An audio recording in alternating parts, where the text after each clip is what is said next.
है। बचपन से पढ़ाया गया बढ़ती जनसंख्या क्या था, किस चीज का कारण बनी थी? बेरोजगारी का, प्रदूषण का। गलत पढ़ाया। बढ़ती जनसंख्या एक असेट है। असेट का मतलब समझते हो क्या होता है असेट? असेट को मान लो पूंजी।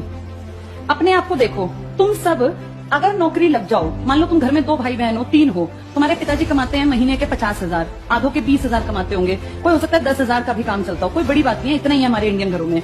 अब जिसके ये 2-3 बच्चे अगर नौकरी लग जाएं और ये तीनों, कोई 50,000 की नौकरी लग जाए, कोई 45,000 की और कोई 35,000 की, मुझे बताना इस आदमी जिसकी 20,000 तनख्वाह थी, इसके दोनों तीनों बच्चे इस जगह आके खड़े हो गए, ये इसके लिए बोझ है या ये असेट बन गए?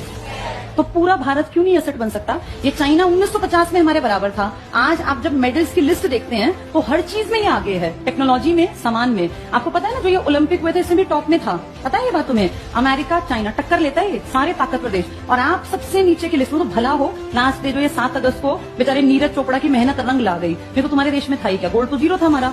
ये एक इकलौता जिसपे हम इतने चौड़े हुए घूमते हैं कि इंडिया तो पता नहीं क्या है। हम देखते किसको है? पड़ोसी पाकिस्तान, जिसका हमेशा टैली में 0 नंबर है। हम अमेरिका, चाइना को नहीं देखते। चाइना ने अपनी पूरी पॉपुलेशन को क्या बना दिया?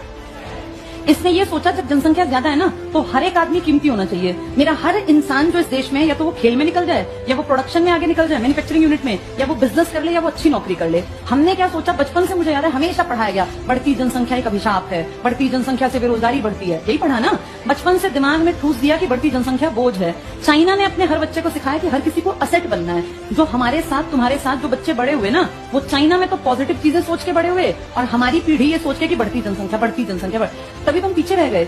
इस चाइना ने प्रोडक्शन यूनिट लगा के अपनी मैन्युफैक्चरिंग, और आपके देश को देखा कि ये सबसे ज्यादा बेवकूफ हैं और ये सबसे बड़े कंज्यूमर हैं। क्योंकि अगर आपके यहाँ कंघी बिकने लग गई तो एक परिवार में अमूमन 2 से 3 कंघे तो रखता ही है हर आदमी।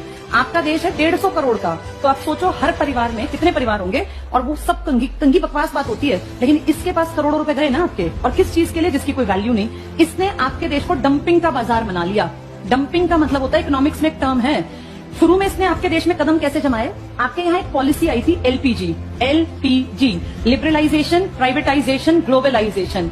शुरू में ना आपके उद्योग धंधे बहुत खराब थे, मतलब बहुत ही निचले स्तर के, कोई ब्रांड हमारे यहाँ नहीं था, और हर चीज बकवास थी। हमने 40 साल वेट किया, 1947 से 1990 आ गया। तो ये सोचो 40 साल कि शायद इंडियन सुधर जाएं, कुछ अच्छा प्रोडक्ट बना ले। अच्छा नहीं सुधरे, बकवास जूते, बकवास कपड़े, हर चीज बकवास। फिर 1991 में हमारे ऊपर प्रेशर आया पूरी दुनिया में, WTO का, वर्ल्ड ट्रेड ऑर्गेनाइजेशन का। इसने कहा भाई दुनिया बदल रही है, मार्केट खुला छोड़ दो, जिस देश को जहां सामान बेचना है बेचो। हम भी इसके मेंबर थे, हमारे ऊपर भी प्रेशर आया, और फिर हमने अपने लोगों को कहा देखो भाई, अब दुनिया के लोग आएंगे यहाँ कपड़े बेचने, जूते बेचने, तुम में काबिलियत हो तो तुम्हारा सामान बिकेगा, नहीं तो बंद होगा, सुधार लो। 1 आधा साल और दिया, लेकिन हमारे इंडियन प्रोड्यूसर्स ने कोई ध्यान नहीं दिया, और देखते देखते हमारे मार्केट में किन लोगों की एंट्री हो गई?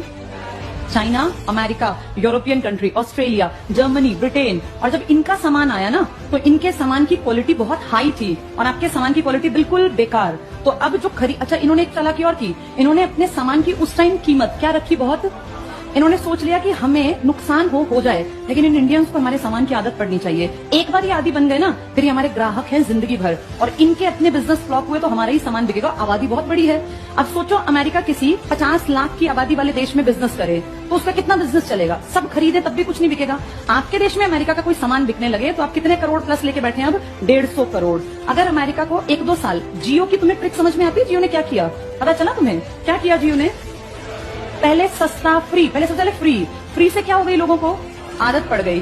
पहले कभी किसी गरीब आदमी के दिमाग में भी नहीं था कि मोबाइल लूंगा। इस फ्री ने उस गरीब को ग्राहक बनाया। जैसे पहले वो जाल में फंस गया, अब उसको इतने दिन तक फ्री दिया कि उसको हैबिट पड़ जाए कि मुझे गूगल तो छोड़ो, ये क्या है? ये सोशल साइट्स की, भैया व्हाट्सएप, टिकटॉक, खासकर ये सब चीजें, फेसबुक, और ये अब ये सब इतनी आदत पड़ गई कि अब वो ग्राहक हैं। आज इंडिया में लगभग हर किसी के हाथ में मोबाइल है। अगर इसके दाम शुरू से महंगे रखे जाते या फ्री ना होता तो क्या कोई गुब्बारे बेचने वाला, रेहड़ी लगाने वाला, सब्जी बेचने वाला मोबाइल लेता? कोई ना लेता। ये फ्री की आदत से ग्राहक बन गए। ऐसे ही चाइना ने आपको किया। चाइना ने डंपिंग किया आपके देश में। सस्ता सामान 35, मुझे ध्यान है जब मैं छोटी थी, 35 रुपए में कुछ भी सामान ले जाओ घर का, तो लोग इतने पागल हुए, 35 रुपए में, और सच में 35 में सामान देता था। तुम सोचते ऐसा क्यों करता है ये? बड़े होकर जब इकोनॉमिक्स पढ़ी तो समझ में आया कि ये कुछ साल तक इसने अगर करोड़ों रुपए वेस्ट कर भी दिए तो क्या फर्क पड़ा? इसने क्या कर दिया अपने सामान को? यहाँ बनाता आपके यहाँ फेंक जाता कि चलो जितने बिके बिक जाए, फिर बनाता, उसकी यूनिट चलती रही, आपके यहाँ सामान की आपको आदत पड़ गई, धीरे धीरे आपके सामान जो बनते थे ये बंद होते चले गए और आप डिपेंड हो गए चाइनीज मार्केट पर। और आज ये हालत है कि ना आपका पानीपत का कपड़ा कहीं जाता और ना आपके देश में कंघे बनते, सब ब्रांडेड है। धीरे धीरे करके आपकी सारी मैन्युफैक्चरिंग खत्म। देश आगे बढ़ने के लिए कौन सा सेक्टर जरूरी है?